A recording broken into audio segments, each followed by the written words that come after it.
आप देख रहे हैं समाचार भारती, राष्ट्रहित सर्वोपरि।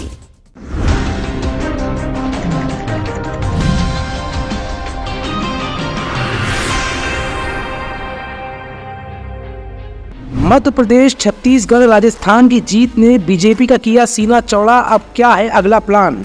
2024 को लेकर बीजेपी ने बना लिया मास्टर प्लान। सोच में पड़ गई सपा और कांग्रेस।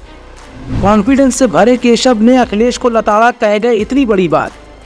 केशव के बयान पर अखिलेश का आया जवाब, बातों बातों में ही कह दिया बीजेपी का नहीं है कोई बराबरी। मध्य प्रदेश, छत्तीसगढ़, राजस्थान और तेलंगाना के विधानसभा चुनाव के रिजल्ट सामने आ चुके हैं और यही चुनाव लोकसभा चुनाव 2024 का सेमीफाइनल था और इंडिया गठबंधन के लिए भी एक चुनौती भरा चुनाव था, जिसमें बीजेपी ने प्रचंड बहुमत के साथ 3 राज्यों में जीत हासिल कर ली और इस जीत के साथ ही मध्य प्रदेश में खास तौर से कांग्रेस और अखिलेश यादव की हेकड़ी निकल गई। मध्य प्रदेश विधानसभा चुनाव से भविष्य की उम्मीद लग रही समाजवादी पार्टी को तगड़ा झटका लगा है। पिछले चुनाव के मुकाबले मध्य प्रदेश में सपा का वोट प्रतिशत काफी घट गया है। इधर चुनाव संपन्न हुए तो हार की रार सब में दिखाई दे रही है और इसी बीच सबकी बोलती बंद करने के लिए अब बीजेपी के डिप्टी सीएम केशव प्रसाद मौर्य के बयान एक के बाद एक आ रहे हैं। लेकिन इस बार केशव ने अखिलेश को ऐसी क्या बात कह दी जिससे समाजवादी पार्टी चुप सी हो गई है। समाचार भारती आज अपनी रिपोर्ट में केशव के उस बयान की चर्चा करेगा जिसने न सिर्फ कांग्रेस को बल्कि समाजवादी पार्टी को सीधे तौर पर नसीहत दी है। मध्य प्रदेश में समाजवादी पार्टी के खराब प्रदर्शन पर उत्तर प्रदेश के उप मुख्यमंत्री केशव प्रसाद मौर्य ने अखिलेश यादव पर तंज कसा है। उत्तर प्रदेश के उप मुख्यमंत्री और भाजपा नेता केशव प्रसाद मौर्य ने अपने सोशल मीडिया अकाउंट एक्स पर सपा प्रमुख पर तंज कसते हुए कहा कि बहादुर कभी निराश नहीं होता, इसलिए मध्य प्रदेश, राजस्थान और छत्तीसगढ़ में कांग्रेस की करारी हार के बाद भी सपा बहादुर अखिलेश यादव कतई निराश नहीं हो। बता दें, समाजवादी पार्टी ने मध्य प्रदेश विधानसभा चुनाव में पूरा जोर लगा दिया था।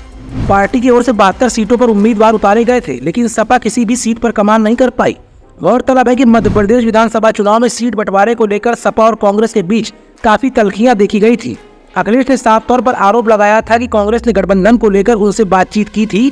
7 सीटें उन्हें देने की बात हो रही थी, लेकिन बाद में कांग्रेस मुकर गई। विपक्षी दलों की गठबंधन इंडिया में शामिल समाजवादी पार्टी के मुखिया अखिलेश यादव सीट बंटवारे को लेकर कांग्रेस से खासा नाराज दिख रहे थे। अखिलेश ने बिफर कर यहाँ तक कह दिया था कि अगर उन्हें पता होता कि राज्यों में गठबंधन की बात नहीं है तो सपा कांग्रेस संग बैठक करने ही न जाती। उधर केशव प्रसाद मौर्य ने अखिलेश यादव को नसीहत दी तो वाराणसी से अखिलेश यादव ने जनता के सामने चुपचाप अपनी हार को स्वीकार भी कर लिया और खामोश हो गए। अखिलेश ने कहा कि चुनाव में हार हुई है और हार को स्वीकार करना ही पड़ेगा। हार सबक सिखा कर जाती है। हार में एक उम्मीद नजर आती है, जो कुछ हुआ मध्य प्रदेश में भविष्य में ऐसा नहीं होगा। सबको साथ लेकर और सबके योगदान को जोड़कर ही बीजेपी का मुकाबला किया जा सकता है। सपा प्रमुख ने कांग्रेस के 7 सीटों के बात नहीं बनने पर अपनी बात रखी और उन्होंने आगे कहा कि रविवार को आए परिणाम ने उनका अहंकार तोड़ दिया है। वहीं कमलनाथ के बयान पर उन्होंने कहा कि ये सब बातें अब पुरानी हो गई हैं। वाराणसी पहुंचे अखिलेश यादव ने भले ही हार को स्वीकार कर लिया हो, लेकिन कहीं न कहीं इस हार ने कांग्रेस और अखिलेश के बीच की दूरियों को खत्म करने की कोशिश भी की है।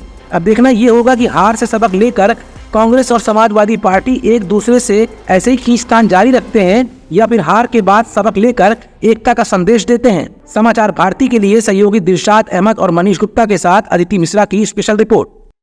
आप देख रहे हैं समाचार भारती, राष्ट्रहित सर्वोपरि।